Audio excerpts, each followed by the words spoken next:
So this is a tour of our chicken coop. We were very fortunate that this stall was already here. It was originally a stall for a horse, and you could store like the really big rolled up bales of hay, but we don't have a horse, so we converted it to a chicken coop. My husband surrounded it with chicken wire, and off we went. We originally had this door here that we added when we converted it to a chicken coop, and it's a normal size door. You don't have to duck. But we added this later because when we got a new set of hens, we kept them on one side and let them grow and get big, and that's why we have the metal partition that my husband is taking down now.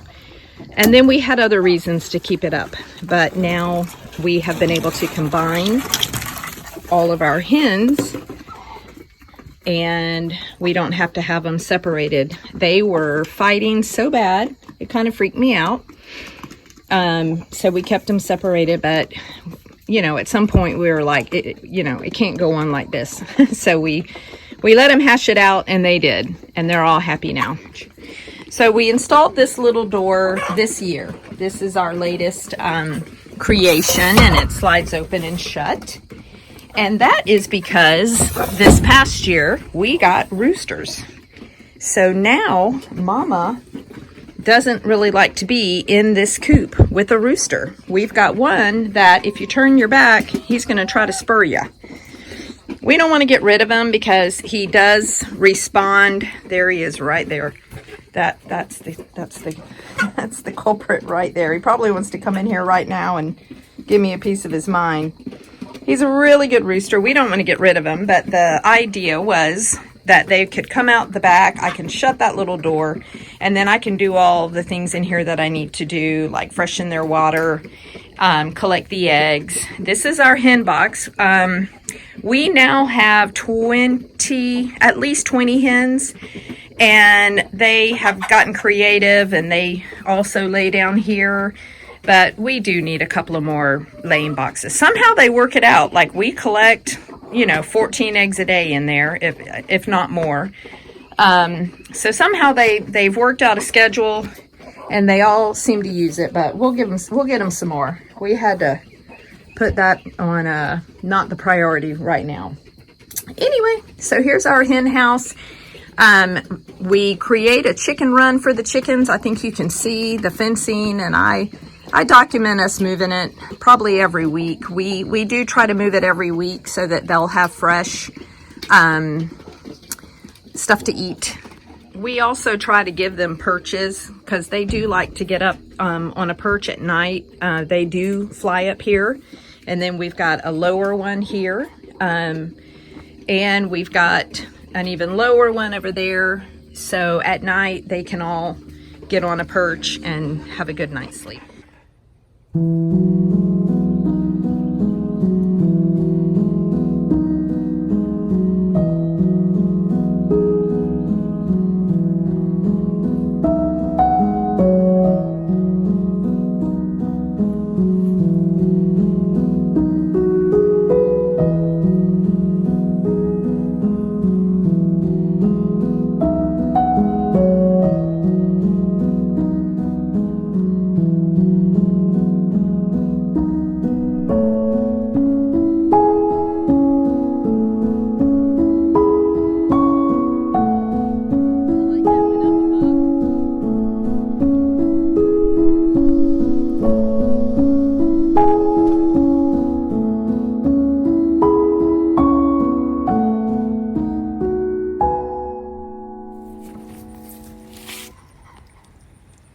I must have bought a dwarf variety of cabbage because these look completely ready to go, but they're just not that big. I've seen them, a lot bigger, of course, but I did see the other day that they make a dwarf variety, and I'm thinking maybe that's what I bought. I don't even feel like I need to double check it because these are great. They're ready to go. I planted them in the fall, and it is now April, so I probably waited a little bit too long to harvest them. I've got one down here. But you know what? They're still edible, so I'm real happy with this.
Hey everybody, I really wanted to throw an update on the progress of our house purchase on this video. So I am out here at the new location where we're going to put the house.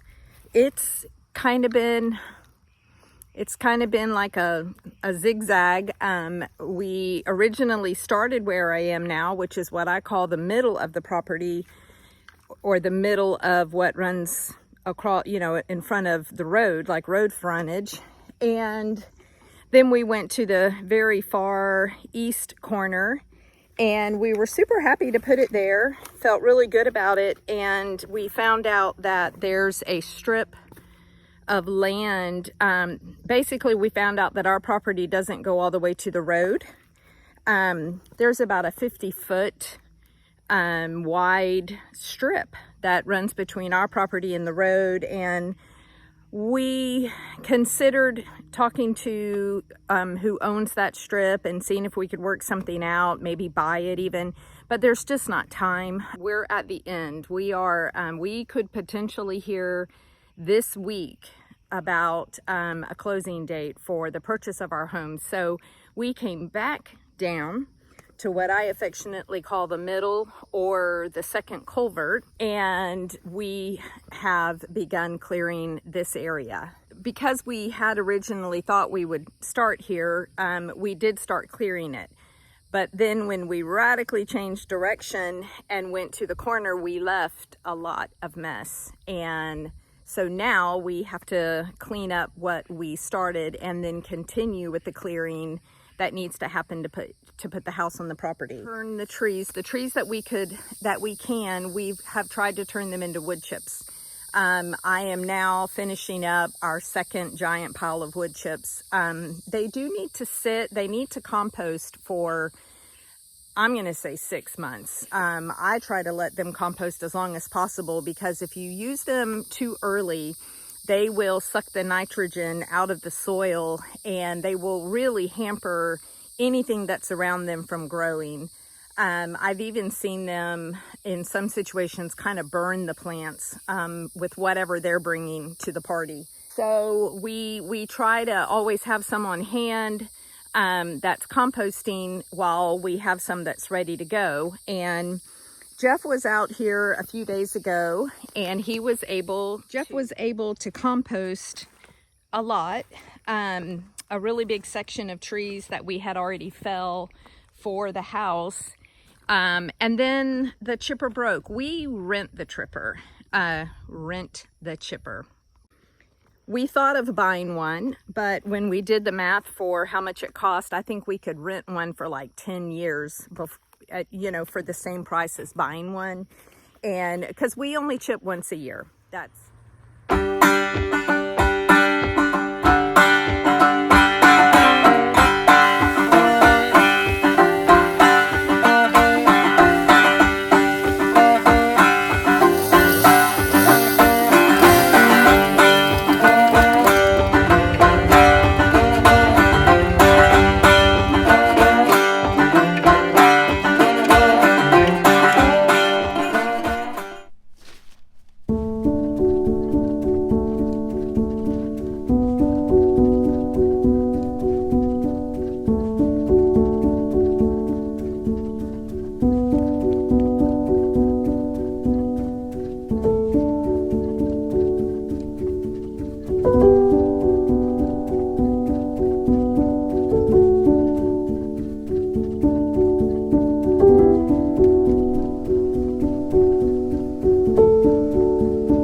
just yesterday. Good for you. Good for you. I think it's time for me to thin my carrots for sure. And I'm loving this. We have some spiral up the pole. These are my green beans. Yay. A little too, not long enough almost to attach to that stake, which is a tripod that I'd love for them to grow up. But I mean, this might be their big show this year. This might be all they got. I don't know. So I don't see any more blooms coming. I bought this from Etsy. It's a Clematis, and it was just a stick. And I've had it, gosh, how long have I had it? 2 years probably. I've moved it around a couple of times because I can't find what makes it happy. This little nasturtium. Haven't had a lot of success with them either, but I keep trying one of these years. Anyway, finally this year it took off, and this is amazing. You can see how big my hand is and how big the flower is. But maybe this is it. I don't know. I hope it grows and grows up the stalk. Would be fantastic. I bought these little kiwi the other day. I ordered them online, and I have had them sitting out on the porch acclimating to full sun. Who knows where they came from? They might have been grown in a greenhouse. So I've put them out here on the porch for about a week, and today's the day I'm gonna put them where they are going to live forever. Amen. All right, so here's where it's gonna go, pretty much. I don't know the genuses of this, or the, I don't know their botanical name, but I'll look it up. I already have one here that we planted about 2 years ago, and it is blooming, but I don't know if it's setting any fruit, because I thought that it was the variety that needed another to fertilize it. But I'm watching it, because you never know. It's kind of loaded with fruit. Amen. And blooms. Actually, see. My husband and I built this trellis for it when I first bought them. And anyway, yay. This side is for those.